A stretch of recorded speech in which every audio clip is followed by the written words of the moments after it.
The Old Testament wrote of John as the voice of one crying in the wilderness, "Prepare ye the way of the Lord."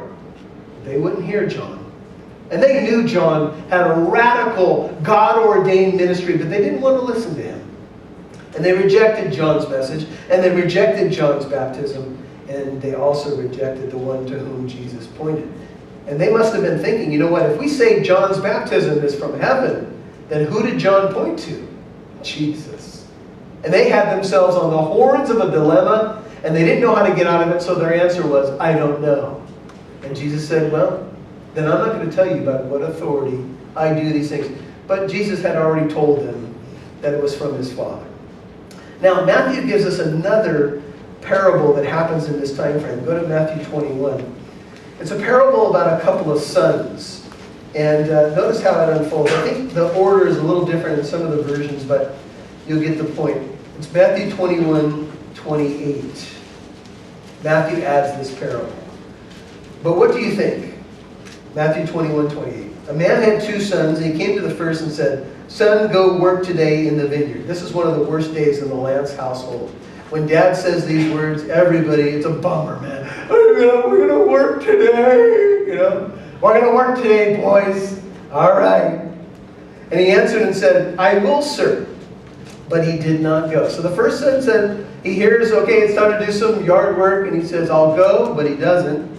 And he came to the second and said the same thing, but he answered and said, "I will not." Yet he afterward regretted it and went. And Jesus said, "Which of the two did the will of his father?" They said, "The latter." And Jesus said to them, "Truly I say to you, the tax gatherers and harlots will get into the kingdom of God before you. For John came to you in the way of righteousness, 32, and you did not believe him. But the tax gatherers and harlots did believe him, and you, seeing this, did not even feel remorse afterwards so as to believe him." Boy, straightforward, hard truth. But Jesus is saying, you guys are like the son who professes with their lips, "Sure, Dad, I'll do anything that you want." But he doesn't do the work. The other son may have complained about it. "You know what, I don't feel like working today. I don't want to get up in there. I don't want to do it," right? But then you feel kind of bad, and you figure, I shouldn't whine over bringing a trash can to the street. I mean, people have it worse than I do, right? I can muster up the strength. Be a man. They're going to pull this to the street. It's like 15 feet, right? And so you feel a little bad. But you know what? This isn't about yard work. This is about spiritual things. And sometimes, here's an application point. Sometimes we don't feel like witnessing, right? We say, yeah, I know people talk about handing out gospel tracts and witnessing, but I don't feel like it. Ray Comfort, one of the probably the most prominent evangelists in terms of doing what he says he's going to do, says every time I go to evangelize, I go dragging my heels, and every time I come back from evangelizing, I come back clicking my heels. Because when you honor the Lord and you reach out with the gospel, it has the power to save. And just as Jesus is taking back the temple, I think that Christians need to reorient ourselves back to the priorities of the kingdom. Preach the gospel. Teach the good news of Jesus Christ. So with all this as backdrop, he tells a parable. Remember, a parable is an earthly story with a spiritual point. It's a laying alongside two truths to bring light to it. So this is Luke 20, verse 9. And he began to tell the people, and the religious leaders were listening in, this parable. He said, "A man planted a vineyard, rented it out to vine growers, and went on a journey for a long time." So now he breaks into this story with all this heat and questions going on. In Matthew's account, he says there's a landowner who planted a vineyard. He put a wall around it. He dug a wine press, built a tower, and rented it out to vine growers and went on a journey.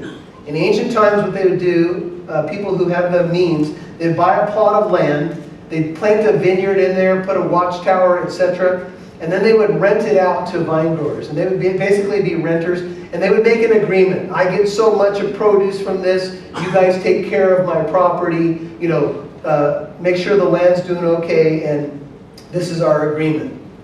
So everything was built, and the man who planted the vineyard, the owner of the vineyard, Now he goes away, notice in verse 9, for a long time. So he's been gone for a good long time.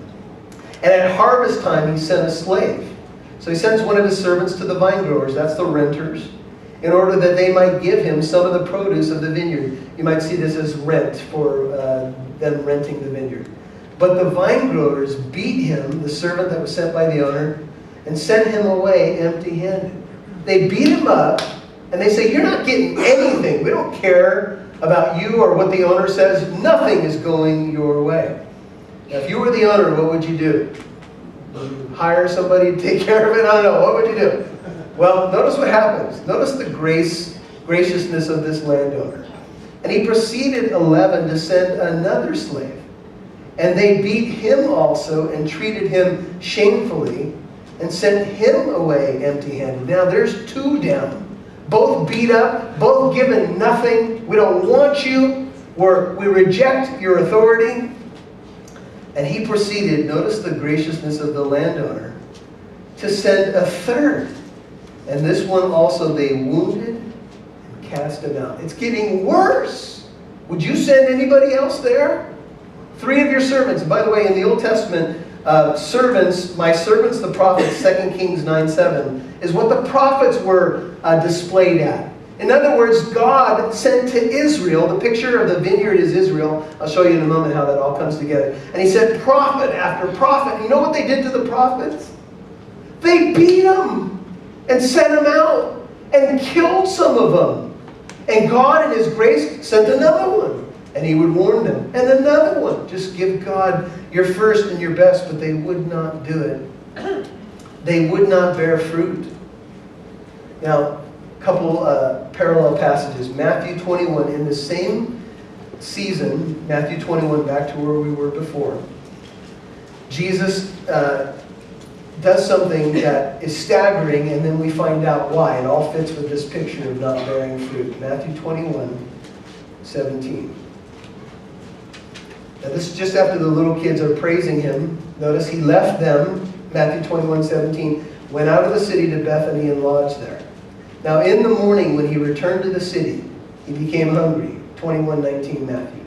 And seeing a lone fig tree by the road, he came to it and found nothing on it except leaves only. And he said to it, no longer shall there ever be any fruit from you.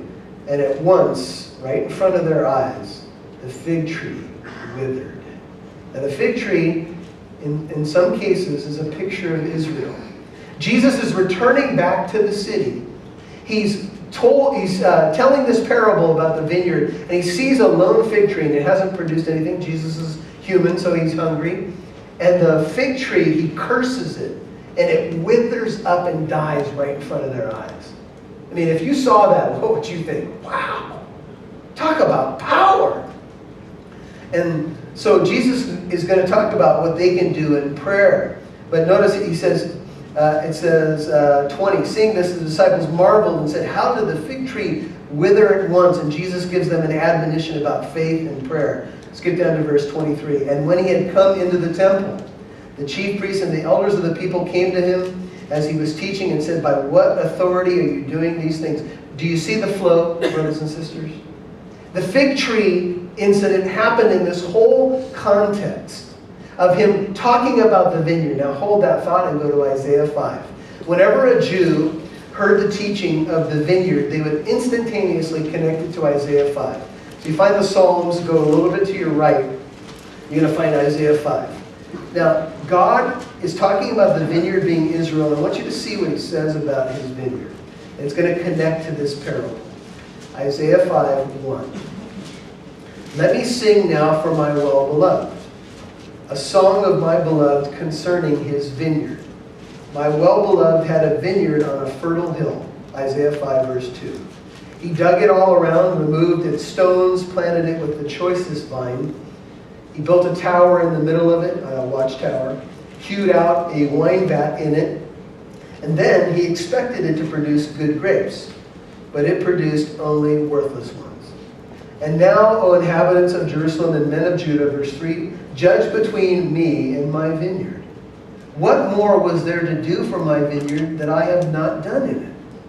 Why, when I expected it to produce good grapes, did it produce worthless ones. So now let me tell you what I am going to do to my vineyard. I will remove its hedge, and it will be consumed. I will break down its wall, and it will become trampled ground. I will lay it waste, it will not be pruned or hoed, but briars and thorns will come up, and I will also charge the clouds to rain no rain on it. For the vineyard of the Lord of hosts is the house of Israel, the men of Judah his delightful plant. Thus he looked for justice, but behold bloodshed, for righteousness, but behold a cry of distress. And as you look at the vineyard picture, you begin to see that God says, I did everything I could for this vineyard. And it produced no good fruit. And because of that, I'm going to take the hedge down. And 38 years, give or take, from the time that Jesus rode into Jerusalem, what did he say? You didn't recognize the time of your visitation, and there's going to be a time when your enemies come in and build up an embankment. And I think it's just the air conditioning if you guys are getting freaked out by the noises up there. At least I think, anyway. They're going to build up an embankment, and they're going to destroy your temple. They're going to destroy your city. And that's exactly what happened because the people of God did not bear fruit. There's a point at which in the